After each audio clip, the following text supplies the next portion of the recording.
आता डोंबिवलीमधून एक बातमी येते। डोंबिवली पश्चिमेमध्ये भाजप आणि शिवसेनेचे कार्यकर्ते आमने सामने आलेत। कुंभार खानपाडा परिसरामध्ये गणेश घाटाच्या उद्घाटनादरम्यान हा सगळा वाद समोर आलाय।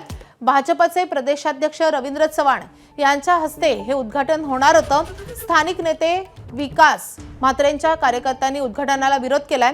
त्यामुळे डोंबिवलीमध्ये पुन्हा एकदा भाजप विरुद्ध शिंदेची शिवसेना असा आमना-सामना पाहायला मिळालेला आहे। गणेश घाटाच्या उद्घाटनाचा वाद पेटलेला आहे।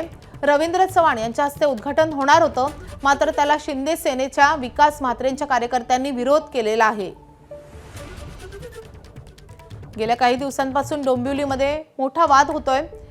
ज्या प्रकारे शिंदेच्या शिवसेनेमधून रवींद्र चव्हाण यांनी काही पक्षप्रवेश करून घेतले होते, त्या संदर्भात शिंदेंनी जाहीर नाराजी व्यक्त केलेली होती।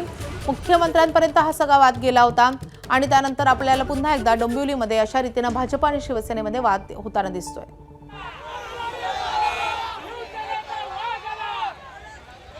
तर या संदर्भात अधिक माहिती देण्यासाठी आपले प्रतिनिधी सुरेश काटे आपल्या सोबत आहेत। सुरेश, या वादाचं नेमकं कारण काय आणि रवींद्र चव्हाण यांचं नेमकं काय म्हणणं आहे या संदर्भात? माधवी, खरं पाहिलं तर निवडणुकीच्या तोंडावरती सर्वच पक्ष एकमेकांची गटबाजी आपल्याला पाहायला मिळते।